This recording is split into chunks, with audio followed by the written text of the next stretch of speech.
Félix, quiero que recreemos justamente qué es lo que empieza a suceder desde ahí, porque empiezan un juego de me subo a esta lancha, voy con bolsos, después llego nuevamente a puerto. Quiero que desarrollemos todo eso y entrar en algo que me pareció muy interesante, que tú dijiste, una actitud extraña en torno a una visita que, por ejemplo, Tomás origina a su familia. ¿A qué te refieres cuando hablamos de actitud extraña? ¿Qué tipo de regalos empezó a entregar? Porque todo esto sería que efectivamente estaba más planeado de lo que uno pensaría de antes. Sí, hombre, todo crimen está normalmente premeditado. La clave está en saber si a largo plazo o a corto plazo. Aquí había premeditación y él llevaba barruntando, como decimos aquí, desde hace mucho tiempo el realizar esto. Pero digamos que todo al final se termina de planificar en muy poco tiempo, ¿no? Él hace 3 visitas al muelle deportivo. La primera de ellas es para probar el barco mientras tiene a una de sus hijas en casa de sus propios padres, los abuelos paternos, y a otra de sus hijas en el club de tenis, ¿vale? Ahí lo único que hace es probar el motor. Luego, de ahí ya sabemos que vuelve a recoger a las niñas, vuelve a ir a la casa. Cuando está ahí en la casa, sabemos que además es curioso, lanza un mensaje de audio que una de las niñas desde su teléfono le manda a la madre y le dice: mamá, ven sobre las 9 porque papá quiere que recojas aquí unos cuadros de la abuela y que metas el coche dentro de la casa, ¿vale? Yeah. Eso es una cosa que luego hablaremos, que es importante, ¿vale? Luego él vuelve a salir. Cuando vuelve a salir, que se presume que ya había acabado con la vida de las menores, o que por lo menos las había sedado, todo eso está por determinar. Vuelve a pasar por casa de sus padres, se despide efusivamente, muy efusivamente de ellos, como si no los volviera a ver, deja a su perro en casa de sus padres, ¿vale? Y vuelve a ir al muelle. Esta es la segunda visita al muelle. En esta segunda visita se le va a entrar con una serie de bolsas que obviamente no despiertan la sospecha de los técnicos y los vigilantes de seguridad que están en el Pantanal. Luego se marcha con el barco navegando, ¿de acuerdo? Está 1 hora y media más o menos fuera hasta que regresa. Al regresar, fijaos qué cosa más curiosa, es identificado, ya es casi de noche, y es identificado por la Guardia Civil del Mar, ¿vale? Una patrulla que lo para y le dice: oiga, estamos en fase de confinamiento y usted no puede estar saliendo a esta hora, ya sabéis, por el tema de la pandemia, ¿no? Claro. Entonces, bueno, le hacen un papeleo, pero los guardias no detectan nada en el barco en ese momento. Él llega de nuevo al muelle, sabemos que intenta cargar el móvil porque se ha quedado sin batería, ¿vale? No lo consigue, va a comprar un cargador, en fin, pasan un par de horas largas, ¿no? Y ya cuando carga el móvil, vuelve a subir al barco, se vuelve a ir, y en toda esta travesía es cuando ella empieza a mandarles mensajes a sus conocidos despidiéndose, vuelve a llamar a Beatriz, con la que ya había tenido varias conversaciones diciendo que se iba. Y finalmente pues se le pierde la pista alrededor de las 2 de la madrugada, que es cuando realiza la última conexión con el teléfono móvil. Esas son más o menos la secuencia de hechos, a grosso modo, de lo que sucede esa noche. Wow. Carlos, Félix, a todas luces y simplemente siguiendo una cronología lógica de quién estamos hablando y las cosas que las investigaciones han arrojado, como por ejemplo todo lo que es el proceso judicial ha dicho, abro comillas, Jimeo habría matado a las niñas de forma violenta en su casa en Igueje, en Candelaria, ese día 27 por la tarde. No cabe la menor duda que esto es así. ¿Cuáles son las pruebas que se suman que en su conjunto determinan que este hombre acabó con la vida de sus 2 hijas? Y abro la pregunta, ¿qué pasó con él? ¿Él habría hecho lo mismo con su existencia o cabe la posibilidad, dado la vida que llevaba, que se haya escapado a algún otro lugar y haya simulado su muerte, por ejemplo? Lo que pasa es que hay antecedentes que maneja la policía y ya sabemos, y es público, la autopsia. Y sabemos cuál es la causa de muerte, por qué fallece, que es este edema pulmonar agudo. Claro. Pero tenemos que saber si es que existen algunas lesiones. No olvidemos que esto pudo haber sido entre el 27 y 28 de abril aproximadamente, por el tiempo. Puede haber sedación, tenemos que esperar los análisis toxicológicos también. Entonces, toda esa información va a ir armando este puzzle, este rompecabezas. Y hay que sumar también que encontraron sangre en el bote. ¿Sabíamos de quién es? ¿De él? No es de las niñas. Ah, bueno. Pero Carlos, el capitán decía, dentro de las declaraciones, él decía que se veía a Tomás como un poco herido, como con... Golpeado en la costilla. Golpeado en la costilla, dolorido.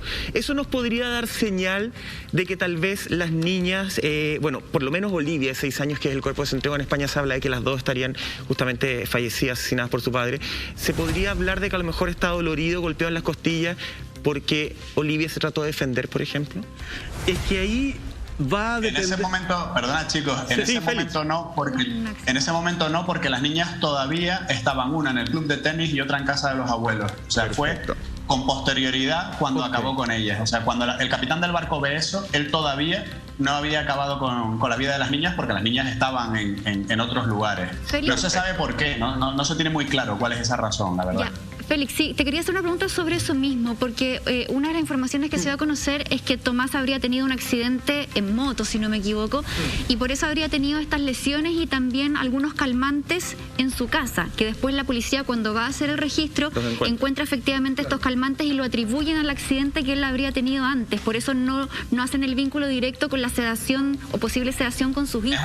Es una posibilidad. Sí, es una posibilidad. Es una posibilidad, pero también se ha barajado que sus calmantes pudieron haber sido utilizados para sedar a las niñas. Lo que está claro es que las niñas estaban dentro de las bolsas cuando él entra en el muelle en la segunda ocasión que lleva ahí.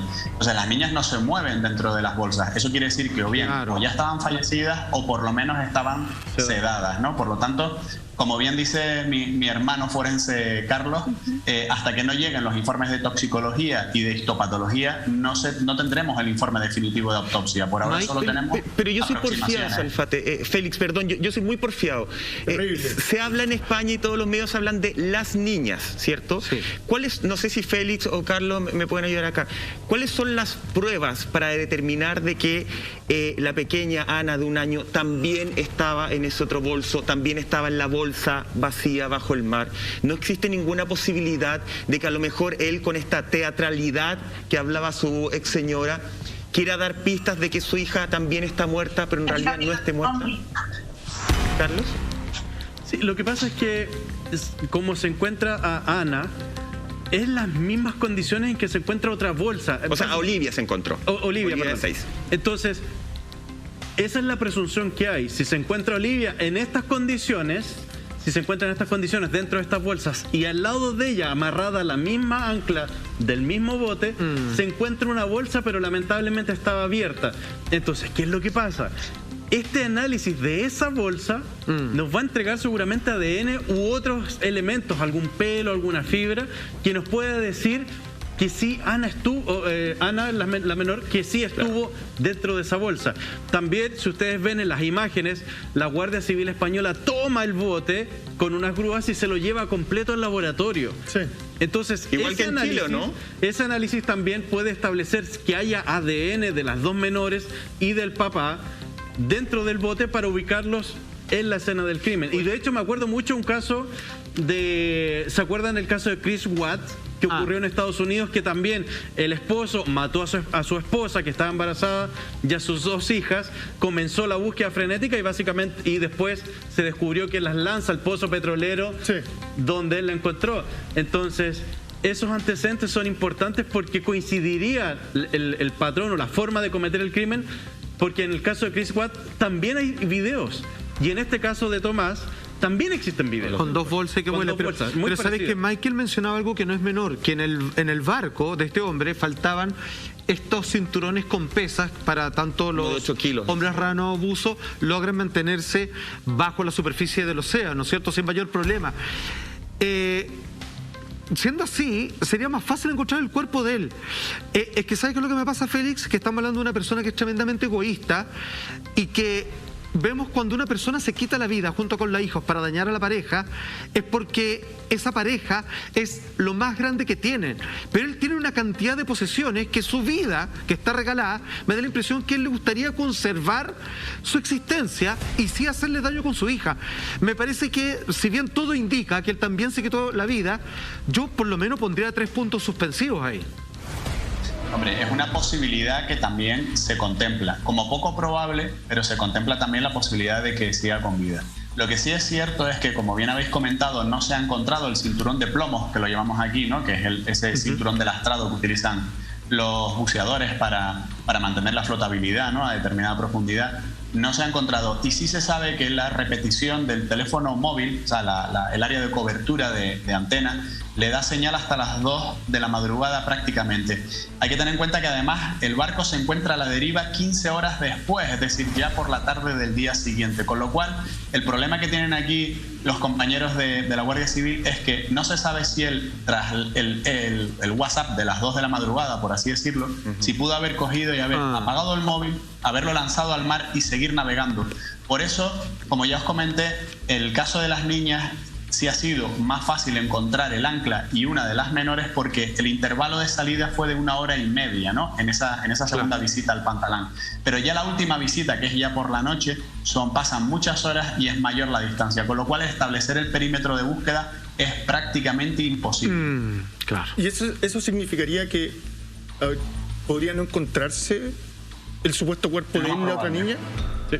Es muy probable porque, como bien comenta Carlos, la teoría es que la segunda bolsa que tenía la niña pequeña, al descender por el cambio de presión, cogió aire y en algún momento se pudo haber abierto la cremallera. Entonces, el cuerpo, que era de menor tamaño, de menor peso, pues pudo haber quedado a la deriva de corrientes marinas, que como ya sabéis, pues las hay verticales, horizontales, a media profundidad, etcétera, y va a ser muy difícil encontrarlo porque no hay partículas de metal cerca del cuerpo. Las técnicas que se estaban utilizando desde el barco oceanográfico, ¿no? Que es el que está haciendo las labores de búsqueda, se basan fundamentalmente en señales que desprenden los metales. Por eso el ancla sí ha sido clave para encontrar a una de las menores, y seguramente el cinturón de plomo podría ayudar a encontrar al padre, pero a la menor ya os digo que va a ser prácticamente imposible.